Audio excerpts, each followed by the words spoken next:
தங்கம் மற்றும் வெள்ளி விலை நிலவரம் போல் திமுக ஆட்சியில் தமிழகத்தில் கொலை நிலவரம் என்ன என பத்திரிகை வாயிலாக தெரிந்து கொள்ளும் நிலை ஏற்பட்டிருப்பதாக சேலம் மாவட்டம் ஓமலூர் அதிமுக புறநகர் மாவட்ட கழக அலுவலகத்தில் செய்தியாளர்களுக்கு பேட்டியளித்த கழக பொதுச் செயலாளர் எடப்பாடி கே பழனிசாமி விமர்சித்தார். ஏங்க இவ்வளோ கொலை நடக்குது, உங்களுக்கே தெரியும். பத்திரிகை ஊடக நண்பர்களாக நான் அதை வச்சு தான் நான் பேசிகிட்டு இருக்கிறேன்.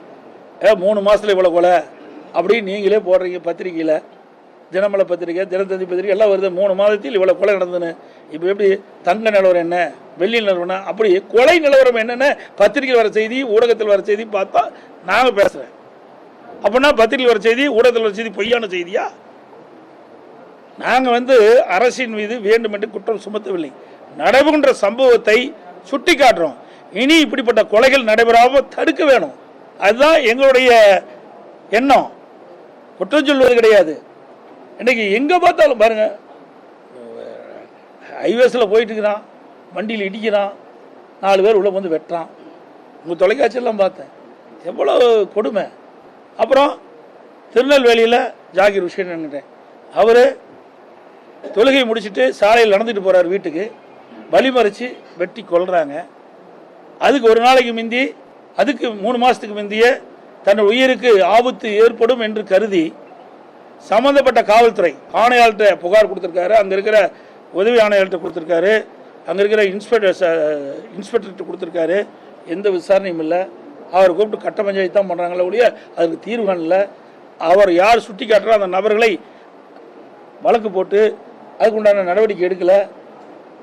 அடுத்த இறப்பதற்கு ஒரு நாளைக்கு முந்தி, கொலை நடைபெறுவதற்கு ஒரு நாளைக்கு முந்தி அவர் ஆடியோவில் தெரிவிக்கிறார், என்னை எப்படியாவது கொல்றது உறுதியாகிவிட்டது, இது முதலமைச்சருடைய கவனத்துக்கு கொண்டு போகிறேன் அப்படின்னு ஒரு ஆடியோ வெளியிடுறார். அப்போவாவது உளவுத்துறையின் மூலமாக முதலமைச்சருக்கு தகவல் கொடுத்தோ இல்லை சம்பந்தப்பட்ட அதிகாரிகளோ இந்த அவர் குறிப்பிட்ட அந்த நபர்களை கைது செய்து நடவடிக்கை எடுத்திருந்தால் அந்த கொலை தடுத்திருக்கலாம்.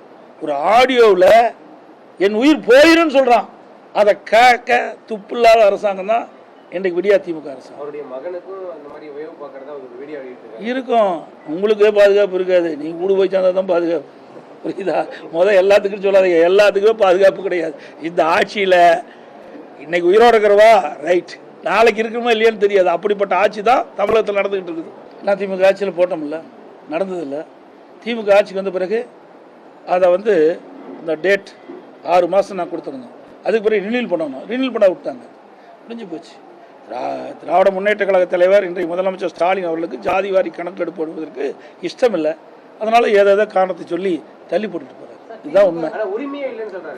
ஏங்க அதான் திருப்பி சொல்றேன். அண்ணா திமுக ஆட்சியில் போடும்போது சட்டம் ரைட் செல்லும் போது ஏன் திமுக ஆட்சியில் செல்லாது? செல்லுமா செல்லாதா? சொல்லுங்க. நீ சொல்ல மாட்டேங்க, கேள்வி கேட்டீங்களா? செல்லுமில்ல. அண்ணா திமுக ஆட்சியில் சட்டம் செல்லும்னா திமுக ஆட்சியில் அந்த சட்டம் செல்லாதா? மனசு இல்ல, கொடுக்கிற மனசு இல்ல. இதை கொண்டு வருகின்ற திட்டம் ஒரு இடத்துல இல்ல, அதுல ஆர்வம் காட்டல, அதை கொண்டு வரக்கூடாது என்று நினைக்கிறார் என்றுதான் நான் கருதுறேன். ஏங்க இதுல என்ன இருக்குது? இதுல யாரையும் மறைக்க முடியாது. இது யாருக்கு எவ்வளவு இருக்குது அதானே பிரிச்சு கொடுக்குறாங்க. இதுல யாருமே ஏமாற்ற முடியாது. இதுல யாருக்குமே பாதகம் கிடையாது, சாதகமும் கிடையாது. இது ஒன்றும் யாரையும் பழி வாங்குற எண்ணமோ யாரையும் உதாசீனப்படுத்துகிற எண்ணமோ இல்லை என்று நான் கருதுறேன். திராவிட முன்னேற்ற கழகம் 2021 சட்டமன்ற பொதுத் தேர்தலும் போது சுமார் 525 அறிவிப்புகள் வெளியிட்டாங்க.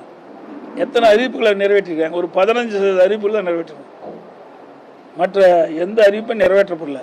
அதில் நீங்கள் சொல்கிற அந்த அரசு ஊழியர்களுக்கு பழைய ஓய்வு திட்டத்தை நடைமுறைப்படுத்தும் என்ற ஒரு அறிவிப்பு, அதை நடைமுறைப்படுத்தலை. அதை சுட்டி காட்டி தான் அவர்கள் போராட்டம் பண்ணுறாங்க.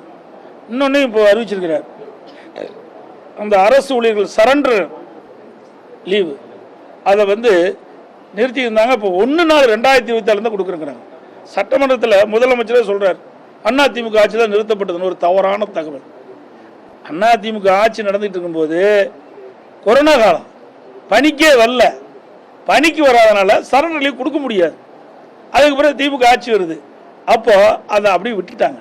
இதுதான் நடந்த உண்மை. அண்ணா திமுக ஆட்சியில் நிறுத்தல. அவர்கள் ஆசிரியர்களோ அரசு பணிக்கு வராத காரணத்தினால் அவருக்கு சரண்டர் லீவ் கொடுக்க முடியாது. இதுதான் நிலைமை. இதாங்க அவையில் 1/4/27 கொடுக்கிட்டு இருக்காங்க.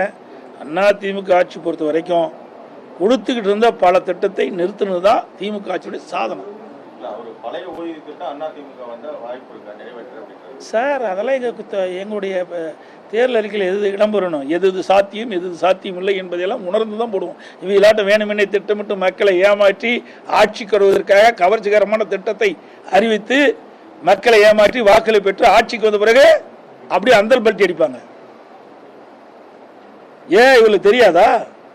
எங்களுடைய ஆட்சியெல்லாம் போராட்டம் நடத்தும் போது போய் பார்த்தாங்களா, எவ்வளோ வாக்குறுதி கொடுத்தாங்க, ஆகா தங்கமே அது அதுன்னு பேசி எல்லாம் உருகி போய் ஓட்டு போட்டாங்க. இப்போ என்னாச்சு? காஞ்சி போய் போராட்டம் நடத்திட்டு இருக்காங்க. அதிமுக பொறுத்த வரைக்கும் மக்களுக்கு எது நல்லது இருக்கின்ற என்பது தெரிந்தால் நிச்சயமாக நிறைவேற்றும். அதில் எந்த மாற்று கருத்தும் கிடையாது. அதே நேரத்தில் நிதி நிலைமையும் நாங்கள் பார்ப்போம். ஒரு அரசாங்கம் என்பது மக்களை காக்கின்ற அரசாங்கமாக இருக்க வேண்டும். அப்படித்தான் எங்களுடைய அரசாங்கம் இருந்தது. அதனாலதான் மக்கள்கிட்ட எங்களுக்கு இன்னைக்கு செல்வாக்கு குறையாம இருக்குது. எந்த இடத்துலையும் எங்களுடைய ஆட்சியில் இப்படிலாம் பேசவே இல்லையே.